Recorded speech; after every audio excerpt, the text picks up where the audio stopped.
요셉이 20년 만에 드디어 자신의 친형들을 만났습니다. 지금 요셉의 나이는 몇 살일까요? 17살 때 이집트로 팔려왔고 30살에 총리가 되었습니다. 그리고 7년의 풍년이 지나고 흉년이 시작되었습니다. 이집트 땅에도 가나안 땅에도 흉년이 들어왔죠. 아버지 야곱의 명령으로 인해서 형들이 지금 이집트에 곡식을 구하러 왔습니다. 유추해 보면 대략 40살 정도 되었습니다. 우리는 40살을 뭐라고 하죠? 이 불혹이라고 하죠. 이 불혹은 인격이 성숙해서 세상 유혹에 흔들리지 않는 나이입니다. 이 자리에도 이 불혹을 넘기신 분들이 좀 계시죠. 그럼 이 세상 유혹에 흔들리지 않으십니까? 세상의 어떤 유혹에도 흔들리지 않으실 자신이 있으십니까? 우리의 모습은요, 시간이 지날수록 변할 것입니다. 20대, 30대, 또 40대, 50대 그 이상의 모습은 변할 것입니다. 그런데요, 나이가 들어서 점점 성숙해지는 사람이 있거니와 반면에 더 어리석어지는 사람이 있습니다. 여러분, 지금 우리는 어떤 사람입니까? 나이가 들면서 점점 더 성숙해졌습니까? 아니면 더 어리석어졌습니까? 우리 1절 말씀 함께 읽겠습니다. 시작. 야곱은 이집트에 곡식이 있다는 말을 듣고서 아들들에게 말하였다. 얘들아, 왜 서로 얼굴들만 쳐다보고 있느냐? 아멘. 지금 1절은요, 야곱 가정의 사실을 이 적나라하게 보여줍니다. 1절에 애들아, 왜 서로 얼굴들만 쳐다보고 있느냐? 지금 아버지 야곱이요, 아들들에게 묻습니다. 여기서 쳐다보라를 히브리어로 이 티트라우라고 하는데 이것은 그냥 쳐다보는 게 아니에요. 서로 무기력하게 아무것도 하지 않고요, 눈치만 살피고 있는 것입니다. 자, 지금 이집트 땅에는 기근이 찾아왔어요. 당장에 먹을 것이 없습니다.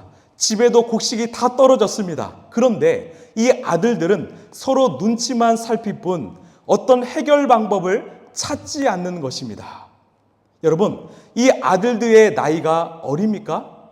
아닙니다. 막내 베냐민을 제외하곤 요셉보다 형들이니까 모두가 40살 이상이죠. 어른들입니다. 성숙한 사람들입니다. 그런데 누구 하나 해결할 방법을 찾지 않고 서로 눈치만 살피고 있는 것입니다. 제가요, 최근에 한 집사님을 만났습니다. 정말 그분의 상황이 이 티트라우의 상태였습니다. 영적으로 완전히 무너진 상태여서 다시 일어나고 싶어도요, 일어날 수 없는 상황이었습니다. 무기력증, 이 번아웃으로 인해서 삶의 어려움을 겪고 계셨습니다. 그때 다행히 우리 교회를 만나게 되었고 다시 하나님 앞으로 한 걸음 한 걸음 나가게 되었습니다. 지금은요, 하나님께서 그 집사님의 영혼을 조금씩 회복시키고 계십니다. 자, 하나님께서 이 아들들을 어떻게 깨우셨을까요? 바로 아버지 야곱을 통해서 깨우셨는데요. 우리 2절 말씀 함께 읽겠습니다. 시작. 야곱이 말을 이었다. 듣자하니 이집트에 곡식이 있다고 하는구나. 그러니 그리로 가서 곡식을 좀 사오너라. 그래야 먹고 살지. 가만히 있다가는 굶어 죽겠다. 그래서 요셉의 형 10명이 곡식을 사려고 이집트로 갔다. 아멘. 이 아버지가 말합니다. 아들들아, 지금 이집트로 가라. 아버지 야곱이요, 아들들에게 해결책을 주었습니다. 이집트로 가라. 이 가라는 말에요, 이 아들들이 움직이기 시작합니다. 다시요, 영혼이 작동되기 시작했습니다. 여러분, 우리가 때로는 살다 보면 영적 무기력증이 찾아올 때가 있습니다. 아무것도 할 수 없는 상태, 정말 일어나고 싶어도 그런 상황들이 찾아올 때가 있습니다. 그때요, 우리가 해야 할 일이 있다면 거창한 일이 아닙니다. 바로 하나님께서 오늘 내게 주신 말씀에 순종하는 일입니다. 하나님이 오늘 내게 주신 그 작은 말씀에 순종하는 것입니다. 이 누가복음 10장을 보면 이 선한 사마리아인 비유가 나옵니다. 한 사람이요, 예루살렘에서 여리고로 가다가 그만 강도를 만났습니다. 그 강도가 얼마나 심하게 때렸는지 성경은 그가 거의 죽은 채로 버려졌다라고 말합니다. 다행히 그 자리를 제사장과 레위인이 지나갔습니다. 제사장, 레위인, 오늘날로 치면은 목회자와 크리스찬들이죠. 아, 살았구나. 그런데 그들이 그냥 지나갔습니다. 여러분, 왜 지나갔을까요? 레위기 21장을 보면 죽은 자의 몸을 만진 사람은 부정한 자가 될 것이다. 즉 자신들도 부정해질까 봐 지금 이 사람이 죽었는지 살았는지 확인도 하지 않고 그냥 도망간 것입니다. 지나쳐간 것입니다. 왜요? 이들에게는 이웃을 향한 긍휼보다 자신들의 거룩이 더 중요했기 때문입니다. 그런데 이 사마리아 사람만은요, 그냥 지나가지 않았습니다. 피 흘려 죽어가는 사람에게 다가가서 직접 상처를 치료해 주었습니다. 그리고 여관으로 데려가서 끝까지 회복하도록 도운 것이죠. 자, 여러분, 왜 사마리아 사람만은요, 이 사람을 끝까지 도왔을까요? 우리 마가복음 11장 33절입니다. 시작. 그러나 어떤 사마리아 측은한 마음이 들어서, 아멘. 이유는 하나이죠. 그 사람을 보니까 측은한 마음이 들어서, 불쌍한 마음이 들어서. 여러분, 당시 사마리아 사람은 누구일까요? 당시 유대 사회에서 배신자 취급을 받던 사람입니다. 심지어 짐승 취급을 당했어요. 더 나아가서 지옥의 땔감이라고 들었습니다. 유대인들이 말했죠. 저 사람들은 이방 사람들과 결혼해서 태어난 혼혈인이기 때문에 혈통적으로 더럽혀진 존재들이다. 혈통으로 더러워진 사람이야. 우리가 상종해서는 안 돼. 그래서 이들은 예루살렘 성전 안에서 들어올 수 없었고 사회적 진출에도 제한이 있었습니다. 유대인들의 조롱과 핍박을 당하면서 외롭게 살아갔습니다. 즉 상처 덩어리로 살아갔어요. 이 상처 덩어리였던 사마리아 사람이 그 상처를 입은 사람을 보면서 무엇을 봤을까요? 바로 나 자신을 본 거예요. 그 피 흘려 쓰러져 죽어가는 사람을 보면서 누구를 봤는가? 나를 본 것입니다. 이 사람도 나처럼 상처가 많구나. 그래서 도운 것이죠. 결국 그 사람도 살렸지만 본질적으로 누가 살아났을까요? 바로 사마리아 사람, 그 사람이 살아났습니다. 이 모습을 헨리 라운은요, 상처 입은 치유자라고 표현했습니다. 치유자는 상처가 없는 사람이 아니라 자신의 상처를 통해서 타인의 상처를 이해하고 치유하는 사람입니다. 치유자는요, 상처가 없는 사람이 아니에요. 내 상처를 통해서 상대방의 상처를 볼 수 있는 사람, 그리고 그 상처를 만져줄 수 있는 사람이 바로 치유자라는 것입니다. 이 시대요, 그런 치유자들이 필요합니다. 저와 여러분이 그 상처 입은 치유자가 되길 간절히 소망합니다. 여러분, 왜 하나님께서 우리에게 당신의 말씀에 순종하라고 하실까요? 왜 원수를 사랑해라, 이웃을 사랑해라, 때론 어려운 일에 순종하라고 하실까요? 바로 우리를 살리시길 원하시기 때문입니다. 여러분, 우리 하나님의 말씀에 순종하시길 바랍니다. 매일 나에게 주신 그 말씀에 순종하시길 바랍니다. 그 순종의 삶을 통해서 우리의 삶은요, 살아나게 될 것입니다. 자, 지금 야곱의 아들들은 아버지의 말씀에 순종해서 이집트로 갔습니다. 왜 갔을까요? 표면적으로 보면 이 먹을 것을 얻으러 갔지만 사실 하나님께서 이 아들들을 살리시기 위해서 보내신 것입니다. 자, 드디어 요셉과 형들이 만남이 이루어지는데요. 우리 5절에서 8절입니다. 시작. 가나안 땅에도 기근이 들었으므로 이스라엘의 아들들도 곡식을 사러 가는 사람들 틈에 끼었다. 그때 요셉은 나라의 총리가 되어서 세상의 모든 백성에게 곡식을 파는 책임을 맡고 있었다. 요셉의 형들은 거기에 이르러서 얼굴을 땅에 대고 엎드려 요셉에게 절을 하였다. 요셉은 그들을 보자마자 곧바로 그들이 형임을 알았다. 그러나 짐짓 모르는 체하고 그들에게 엄하게 물었다. 당신들은 어디에서 왔소? 그들이 대답하였다. 먹거리를 사려고 가나안 땅에서 왔습니다. 요셉은 형들을 알아보았으나 형들은 요셉을 알아보지 못하였다. 아멘. 오늘 말씀은 형들이 요셉을 알아보지 못했다고 말합니다. 이런 왜 못 알아봤을까요? 요셉은 바로 이집트의 실권력자이기 때문입니다. 눈을 마주치면 죽을 수 있지요. 그래서 두려워서 쳐다보지 못했습니다. 그런데 요셉만은 형들을 보았지요. 만약에 요셉이 하나님을 몰랐다면 어떻게 했을까요? 당장 신하들을 시켜서 형들을 옥에 가두고 복수했을 것입니다. 그런데 요셉은 그렇게 하지 않았습니다. 왜요? 하나님과 동행하면서 이 모든 상황 가운데 숨겨진 하나님의 뜻을 알았기 때문입니다. 이 고난 속에 감추어진 하나님의 계획을 분명하게 알았기 때문이죠. 여러분, 믿음은 무엇입니까? 따라합시다. 순종. 여러분, 믿음은 순종입니다. 두 가지의 순종이죠. 하나는 하나님의 말씀에 대한 순종이고 다른 하나는 내게 주어진 상황에 대한 순종입니다. 왜? 우리는 하나님이 우리의 삶을 다스리고 계심을 알기 때문이죠. 믿기 때문이죠. 그래서 우리의 삶엔 우연은 없습니다. 우리가 이렇게 만난 거 하나님의 필연이죠. 하나님의 계획이죠. 하나님 안에서는 모든 것이 하나님의 뜻과 계획일 줄로 여러분 믿으시길 바랍니다. 요셉은요, 하나님을 통해서 내 삶을 해석한 것입니다. 고난의 이유를 알았던 것이죠. 그래서 이미요, 형들을 용서했던 것입니다. 여러분 삶에 고난이 찾아왔습니까? 하나님께 나아가십시오. 하나님께서 그 삶을 해석하여 주실 것입니다. 그런데 이 중요한 과정이 하나 남았습니다. 요셉은 이미 형들을 용서했지만 중요한 것은 바로 이 가정의 화목입니다. 가정이 하나 되는 것입니다. 어떻게 하면 우리 가정이 하나 될 수 있을까? 이런 회복적 방향을 고민했던 것입니다. 여러분, 그러기 위해서 무엇이 필요할까요? 바로 형들의 온전한 회개가 필요합니다. 이 최근에 발표한 이 한국교회 사회적 신뢰도를 보면 이 교회를 신뢰한다가 19%입니다.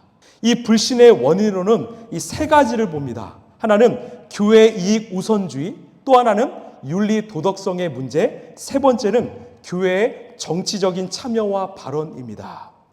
제가 어릴 적에 이 교회를 생각해 보면 교회는요, 정말 어려운 이웃을 지극정성으로 도왔습니다. 지역사회를 섬겼습니다. 또한 이 크리스찬들의 윤리적 도덕적 기준이 참 높았습니다.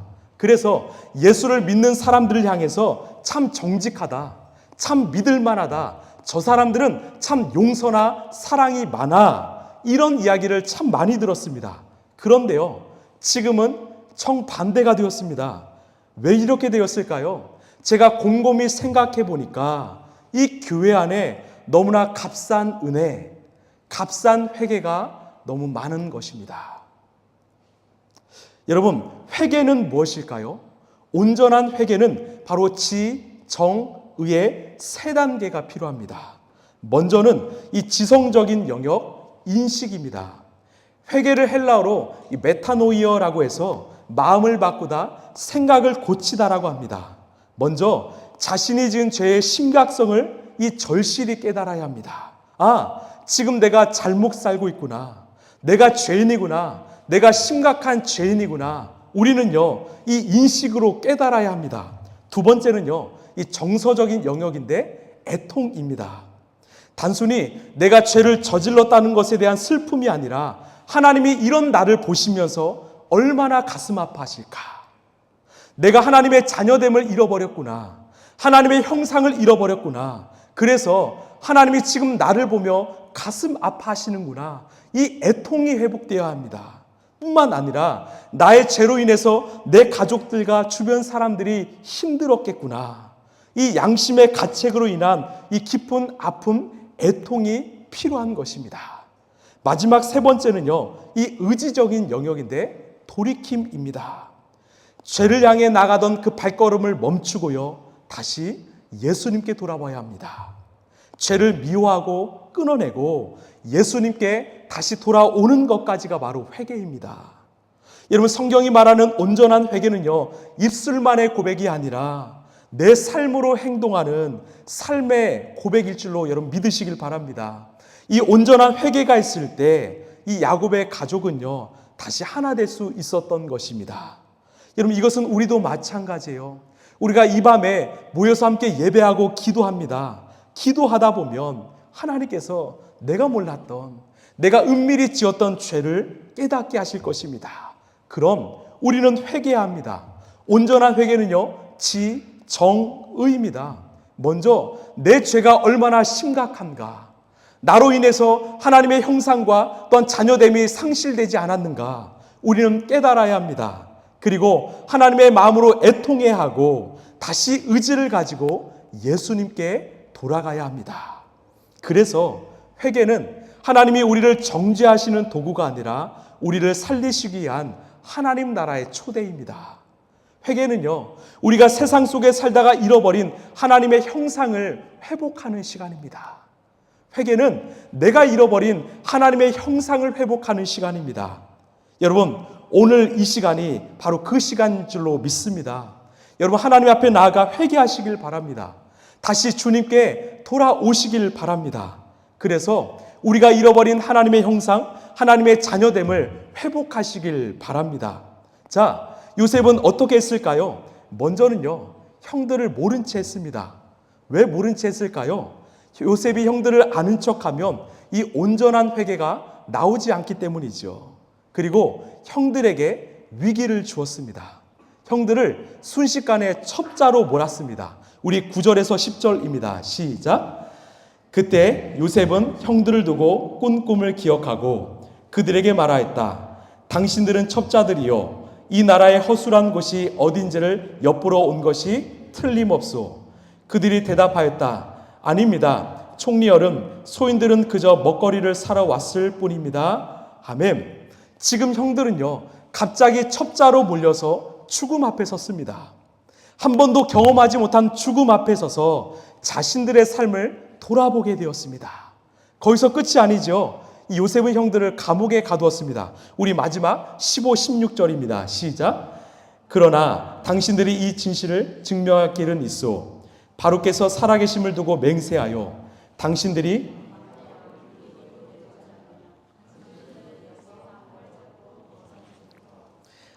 가운데서 한 사람을 보내어 당신들 집에 남아있는 아우를 이리로 데려오게 하고 나머지는 감옥에 가두어 두겠소. 나는 이렇게 하여 당신들이 한 말이 사실인지를 시험해 보겠소. 바로께서 살아계심을 두고 맹세하여 당신들이 그렇게 하지 못하면 당신들은 첩자라는 누명을 벗지 못할 것이요. 아멘. 여러분, 왜 요셉은 형들에게 집에 있는 막내 동생을 데려오라고 했을까요? 이 동생 베냐민이 보고 싶어서? 아닙니다. 형들이 막내였던 자신에게 했던 행동을 알고 있기 때문입니다. 지금도 이 형들은 똑같이 행동하는가, 아니면 이제는 죄를 뉘우치고 그렇게 하지 않는가 확인하고 싶었던 것입니다.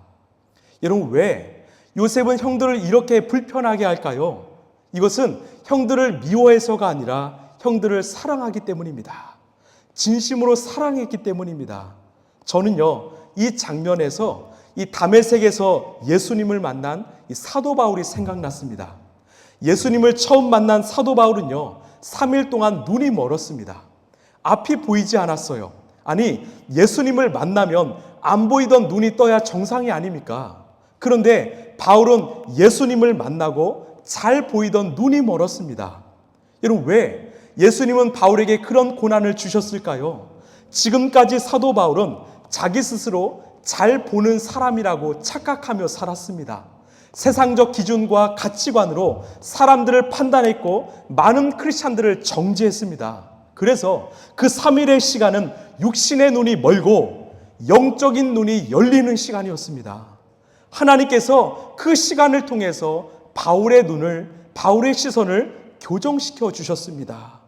여러분, 때로는 하나님께서 우리에게 이 바울처럼 또 요셉의 형들처럼 3일의 암흑기를 보내주실 때가 있습니다. 이때는 바로 하나님이 우리의 삶을 교정시키는 시간입니다. 하나님께서 우리의 잘못된 시선과 우리의 삶을 바꿔가시는 시간입니다. 그래서요, 저는 때론 이렇게 기도합니다. 정말 제가 만나는 사람들 중에 너무나 완악하고 고집이 강한 분들을 위해서 저는 이렇게 간절히 기도합니다. 하나님, 정말 이분을 위해서 그 3일의 시간을 허락하여 주옵소서. 3일 동안 보이진 않지만 하나님과 독대함으로 자신의 잘못을 교정하는 그런 온전한 시간을 허락하여 주시옵소서. 왜? 하나님이 그 영혼을 사랑하시기 때문입니다.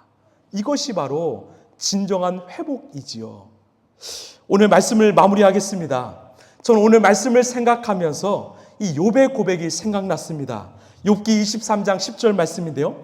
그러나 내가 가는 길은 오직 그가 아시나니 그가 나를 단련하신 후에는 내가 순금같이 되어 나으리라. 아멘. 여러분, 하나님의 다스림 안에 있는 우리에게는, 이 우리에게 찾아오는 고난은 결국 고난으로 끝나지 않습니다. 이 고난은 우리의 삶의 불순물을 없애고 깨끗한 그릇, 순금이 되게 하시는 하나님의 시간입니다. 왜? 하나님은 깨끗한 그릇을 사용하시기 때문입니다. 그래서 요셉에게도 그런 과정을 허락하셨습니다. 요셉의 형들에게도 그런 과정을 허락하셨습니다. 그래서 하나님은 그 형들을 깨끗한 그릇이 되게 하셨고, 이제 하나님 나라의 기업을 이어갈 이스라엘의 12지파의 수장들이 되게 하셨습니다. 여러분, 우리 인생은 사건이 아니라 해석입니다. 우리 인생은 해석입니다. 똑같은 광야를 걸어도 누군가에게 광야는 죽음의 땅이지만 누군가에게 광야는 하나님을 만나는 거룩한 땅입니다. 그래서 인생은 해석입니다. 똑같은 광야가 아니에요. 누군가에게는 죽음의 땅이지만 누군가에게는 하나님을 만나는 기회의 땅입니다. 그래서 인생은 해석입니다. 이 해석이요, 하나님 안에 있을 때 가능합니다. 여러분 믿으십니까? 여러분, 우리가 해야 할 일은요, 다시 하나님께 돌아가는 일입니다. 하나님은 요셉을 통해서 형들에게 다시 기회를 주셨습니다. 회개는 지정의입니다. 나의 죄를 통렬히 깨닫고 하나님의 마음으로 애통하고 다시 주님께 돌아가는 거, 이게 온전한 회개입니다. 그때 하나님은 우리의 인생을 회복시켜 주시고 다시 귀하게 사용하여 주실 것입니다.